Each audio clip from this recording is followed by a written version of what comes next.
श्रीराम समर्थ. चातुर्मासानिमित्त आपण थोडंसं रोज चिंतन पाहण्याचा प्रयत्न करत आहोत. आज नवरात्र म्हणजे आजपासून नवरात्र सुरू होत आहे. आज नवरात्राचा आपला पहिला दिवस आहे. बघा, हा नवरात्रीचा उत्सव भगवती जगदंबेची आराधना करून आपल्या जीवनामध्ये सर्वार्थानं सुख समृद्धी प्राप्त व्हावी यासाठी आहे. या नवरात्रीच्या कालावधीमध्ये आपल्या प्रत्येकाकडून, परिवारामधल्याही प्रत्येकाकडून कुठली तरी थोडी का होत नाही साधना घडावी आणि त्या साधनेच्या माध्यमातून माझ्यामध्ये मी चार्ज झालं पाहिजे. कारण सर्वसामान्य आपण पाहतो, मोबाईल जर डिस्चार्ज झाला तर आपण तो फोन यूज करू शकतो का? नाही करू शकत. तसं या नवरात्रीमध्ये साधनेच्या माध्यमातून आपल्याला पूर्ण आपण चार्ज करायचं आहे की ज्याची चार्जिंग आपल्याला भविष्यामध्ये कामाला येईल. मग या माध्यमातून आपण काय चार्ज झालं पाहिजे?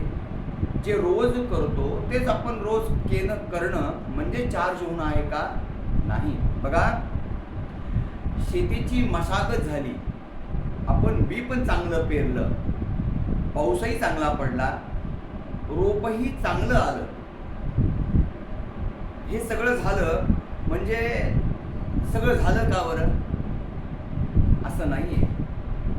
त्याच्या पुढेही काही गोष्टी असतात की ज्या आपण करणं गरजेचे आहे.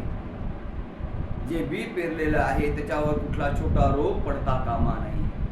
ते काढल्यानंतरही जर आपण काढलं आणि अचानक पाऊस पडला तरी ते धान्य खराब होण्याची शक्यता असते.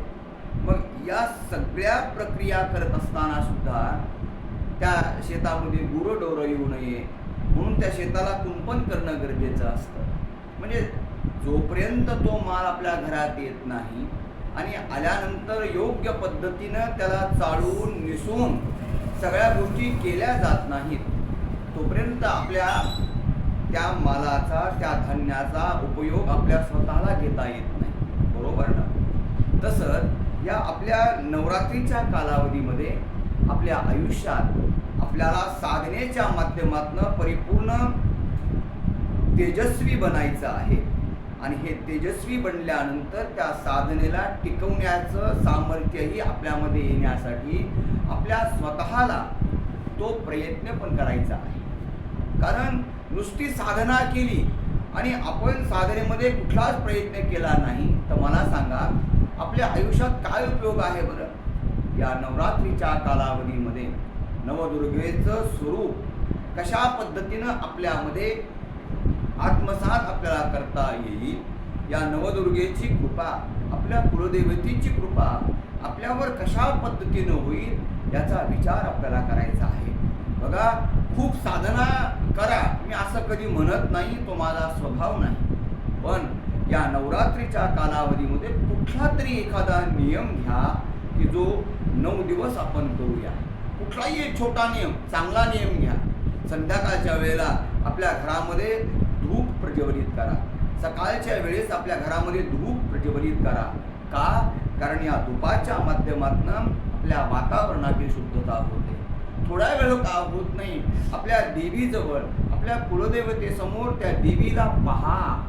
काय या सगळ्या गोष्टी करायच्या जर आपण आपल्या मनाला, आपल्या स्वतःला जर आपण सवय लावली तर मला असं वाटतं नवदुर्गा हे नवरात्र खऱ्या दृष्टीनं आपल्याला फलद्रूप झालेलं असेल. बघा, मला उपवासाची निंदा करायची नाही, पण आपण या नवरात्रीच्या कालावधीमध्ये जे उपवास करतो, या उपवासाच्या माध्यमातून आपण आपली दिनचर्या ठेवतो का?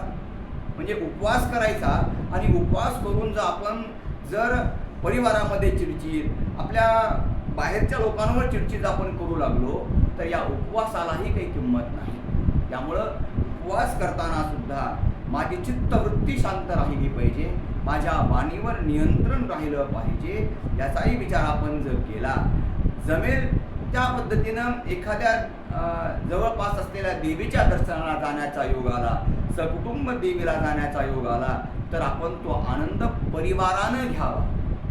कारण या नवदुर्गेच्या माध्यमातनं ही दुर्गा माता आपल्यावर प्रसन्न व्हावी आणि आपल्या परिवाराची, आपल्या स्वतःची उन्नती व्हावी, एवढंच आज आपण बोलूया. उद्या एक नवीन विषय, नवीन चिंतन. आज सर्वांना पुन्हा एकदा या नवरात्रीच्या सर्वांना खूप खूप शुभेच्छा. आपल्या जीवनामध्ये सर्वांच्या आयुष्यामध्ये भगवती कुलस्वामिनीची, नवदुर्गेची कृपा हो. आज इथेच थांबूया. उद्या नवीन चिंतन, नवीन विचार. श्रीराम.